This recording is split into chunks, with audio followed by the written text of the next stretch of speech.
इंसान कयामत के दिन अपनी जगह से हिल नहीं पाएगा जब तक 5 सवालों का जवाब न दे दे। पहला सवाल, अन उम्रिही फीमा अफना, मेरे बंदे तूने अपनी जिंदगी को कहां गुजारा। दूसरा सवाल, व अन शबाबिही फीमा अबला, तूने अपनी जवानी को कहां गुजारा। तीसरा सवाल, व अन मालिही मिन ऐन इक्तसबहू, तूने माल कहां से कमाया, तेरी आमदनी का जरिया क्या था, तेरी इनकम का जरिया क्या था। फीमा अनफका, और चौथा सवाल, तूने माल कहां पर खर्च किया, कहां पर लुटाया। और पांचवा सवाल, व मासा अमीला फीमा अलिमा, तूने जो इल्म हासिल किया उस इल्म के ऊपर तूने अमल कितना किया। ये 5 सवाल का जवाब आपको भी देना है, मुझको भी देना है, मौलाना साहब को भी देना है, आलिम को भी देना है, जाहिल को भी देना है, कटिहार शहर के रहने वाले को भी देना है, हसनगंज के देहात में रहने वाले को भी देना, हर इंसान माल कहां से कमाया, हिसाब देना है। इसलिए मेरे प्यारे साथियों, हमारी शरीयत में बार बार ताकीद की गई, हलाल कमाई खाओ। हमारी शरीयत ने हमको सिखाया, हलाल कमाई नहीं खाओगे तुम्हारा रोजा कबूल नहीं होगा, तुम्हारी नमाज कबूल नहीं होगी, तुम्हारी ज़कात कबूल नहीं होगी, तुम्हारा हज कबूल नहीं होगा। आइए वो हदीस भी आपको सुना देता हूं, सही मुस्लिम की रिवायत है। अल्लाह के प्यारे नबी फरमाते हैं, इन्नल्लाह तय्यिबुन ला यक़बलु इल्ला तय्यिबा, अल्लाह ताला पाक है और पाक ही को कबूल करता है। अल्लाह ताला नापाक चीज को कबूल नहीं करता है। तुम चोरी करो, तुम डाका डालो और गरीबों की मदद करते रहो, मदरसों की मदद करते रहो, मस्जिद की मदद करते रहो, अल्लाह को ऐसे चंदे की जरूरत नहीं, अल्लाह को ऐसे सदके की जरूरत नहीं। इन्नल्लाह तय्यिबुन ला यक़बलु इल्ला तय्यिबा, अल्लाह पाक है और पाक को ही कबूल करता है।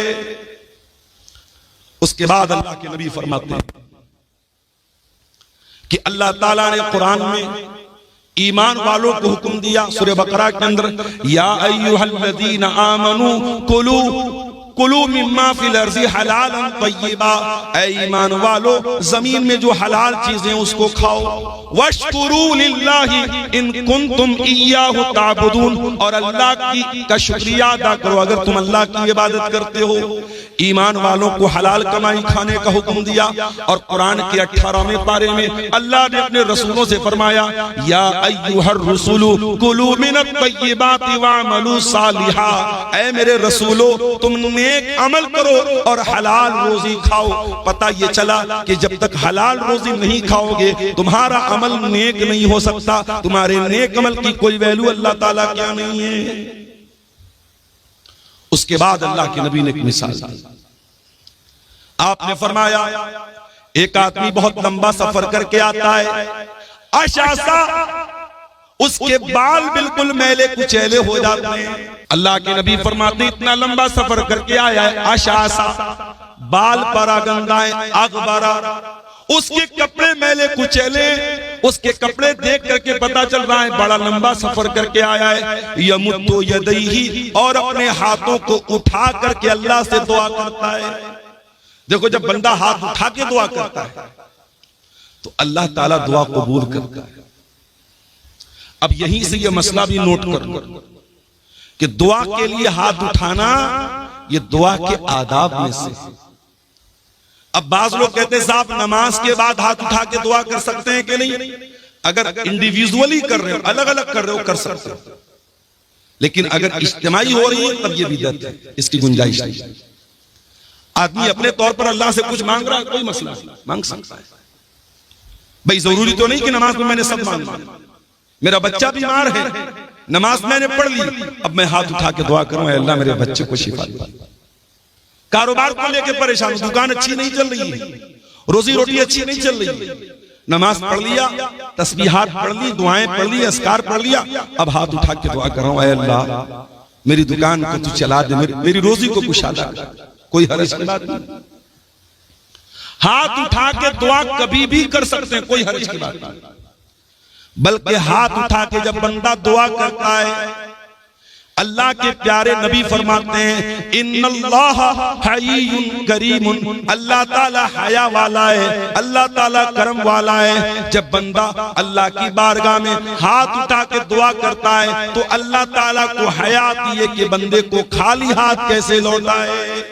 अल्लाह बंदे को खाली हाथ नहीं लौटाता। दुआ के लिए हाथ उठाना ये दुआ के आदाब में से है।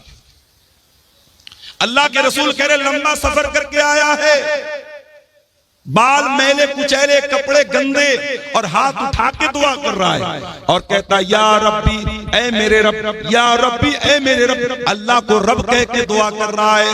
ये भी मसला याद रखो, जब अल्लाह को रब कह के दुआ मांगी जाए तो दुआ जल्दी कबूल होती है। एक तो मुसाफिर है, मुसाफिर की दुआ जल्दी कबूल होती है। लंबा सफर करके आया है, मुसाफिर है, कपड़े मैले कुचैले हैं, हाथ उठा के दुआ कर रहा है, अल्लाह को रब कह के दुआ कर रहा है।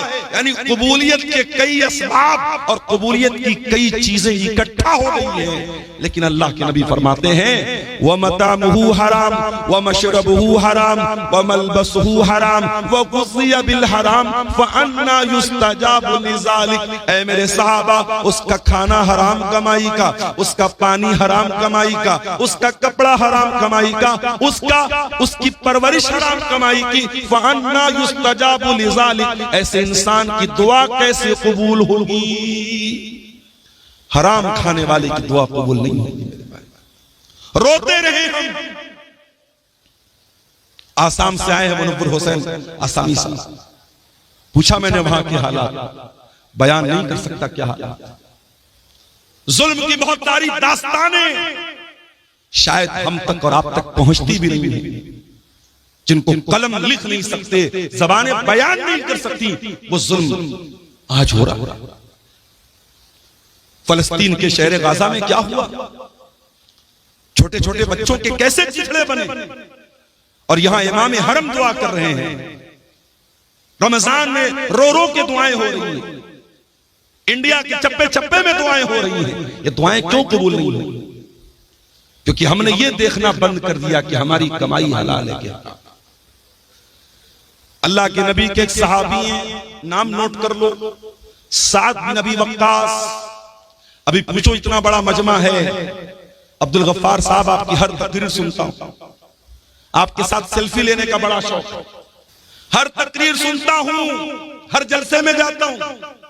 अभी पूछ लूं कि वो 10 सहाबा कौन है जिनका नाम लेकर के अल्लाह के रसूल ने जन्नती कहा है, तो मुट्ठी भर लोग होंगे जो सही बता पाए, जबकि बच्चे बच्चे को पता होना चाहिए। 10 सहाबा जन्नती हैं। 4 सहाबा तो वो हैं जिनको हम खुलफाए राशिदीन कहते हैं, अबू बकर, उमर, उस्मान, अली। ये तो 4 है ही है। उसके अलावा कौन है? हजरत साद बिन अबी वक्कास, हजरत सईद बिन जैद, हजरत तलहा, हजरत जुबैर, हजरत अब्दुर्रहमान बिन औफ और हजरत अबू उबैदा बिन जर्रा। ये टोटल 10 सहाबा हैं जिनका नाम लेकर के अल्लाह के नबी ने जन्नती कहा है। उन 10 में से एक सहाबी हैं हजरत साद बिन अबी वक्कास। ये रिश्ते में अल्लाह के रसूल के मामू लगते थे। एक जंग में ये तीर चला रहे थे तो अल्लाह के नबी कह रहे थे, मामू जान, मेरे माँ बाप आप पर फिदा हुआ, आप तीर चलाए। इतनी मोहब्बत करते थे अल्लाह के नबी से।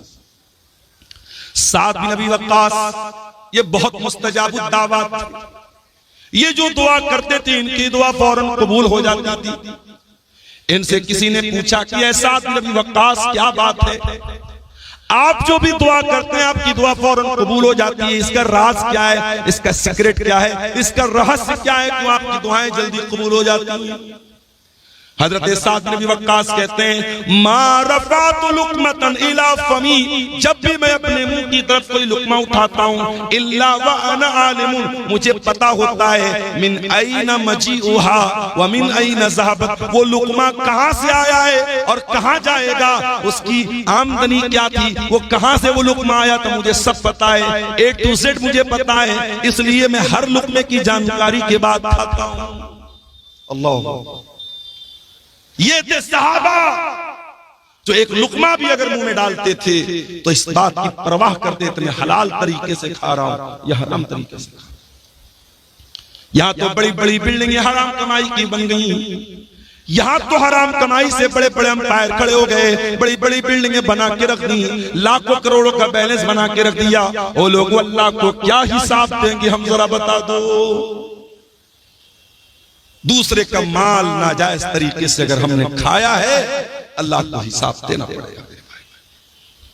अच्छा एक बात बताओ, आज के इस गए गुजरे दौर में भी हम मस्जिद का एहतराम करते हैं कि नहीं करते?